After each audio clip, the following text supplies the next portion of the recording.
Hey, welcome to session 14. We're so excited to be here with you. I'm here. My name's Chris Costanza. I'm here with you guys with Joey the Hitman Sergeant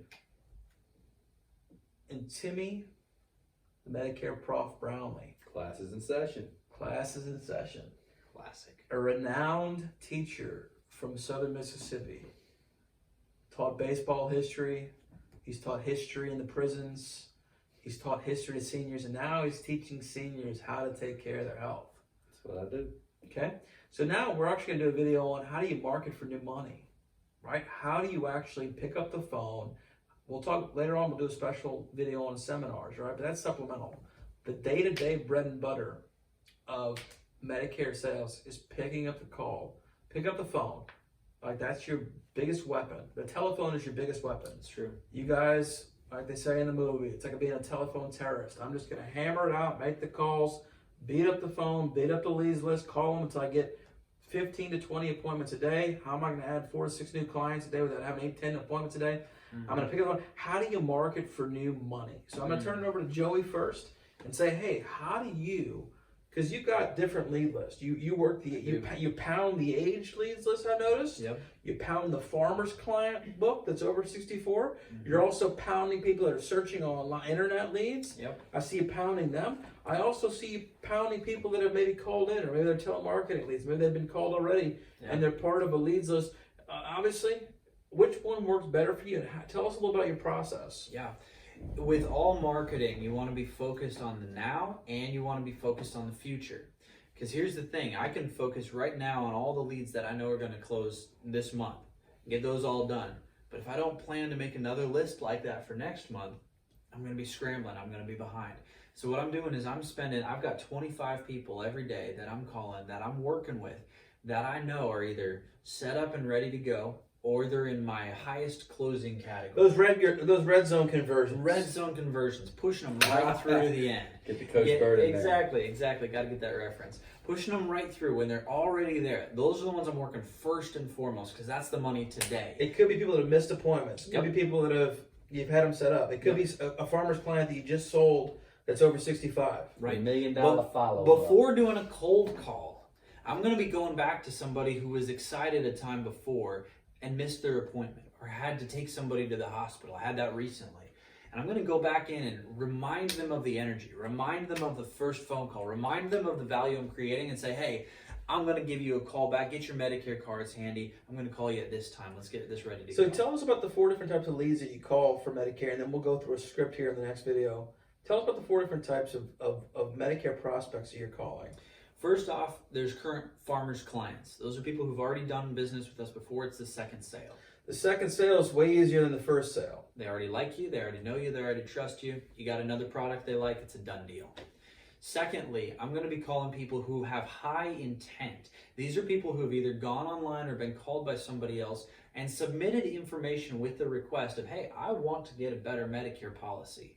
I'm putting this information online because I want a better situation for myself and my spouse and my family, right?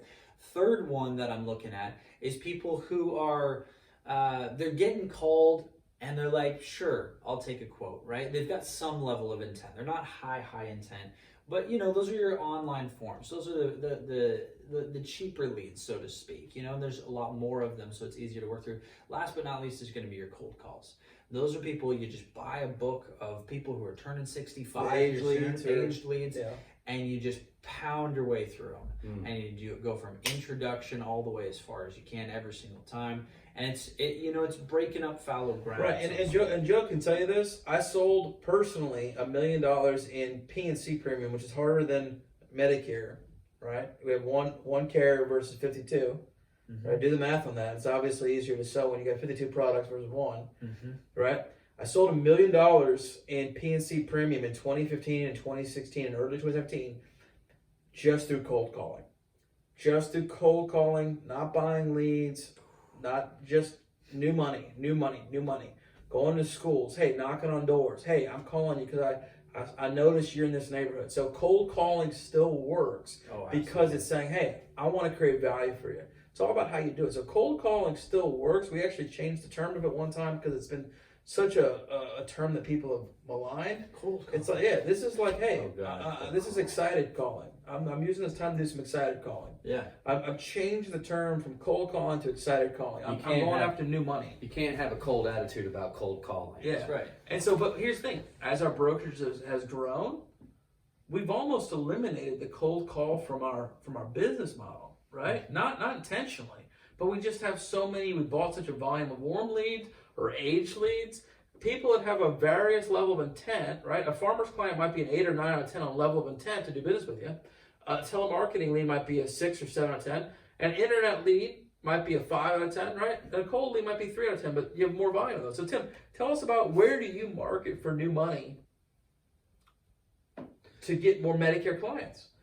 Well, given the fact that I sell PNC and I want to keep our farmers, happy, I just target my leads for over 65. I make sure that, I take a look at the list. I make sure, hey, I'm going to pick out these guys. There's over 65 or an open enrollment. Oh, hey, these guys are Medicare supplement clients, obviously. They're turning 65. They need to go ahead and get their plan in. So you focus your farmers calling on people that were born in 1955 and older. Exactly. Genius. Absolute genius. Wow. So that way you can get the cross-sell in.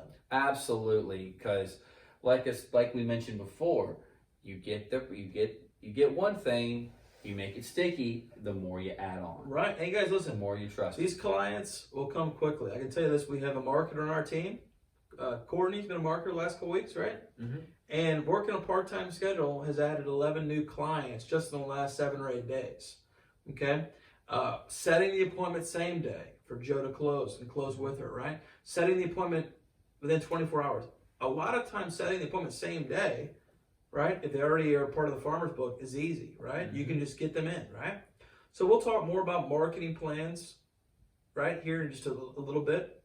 But I wanted to just wrap that up and say, hey, as long as you apply pressure and a little bit of marketing capital behind something, this is an industry, this is an area of business of our brokerage that's going to continue to grow, multiply, and to provide value for us and for our clients for a very long time, and to really build relationships with people that go beyond just an auto policy. We want to make sure we have a whole relationship, and that's how you build a relationship with people. Is you have to offer more, right?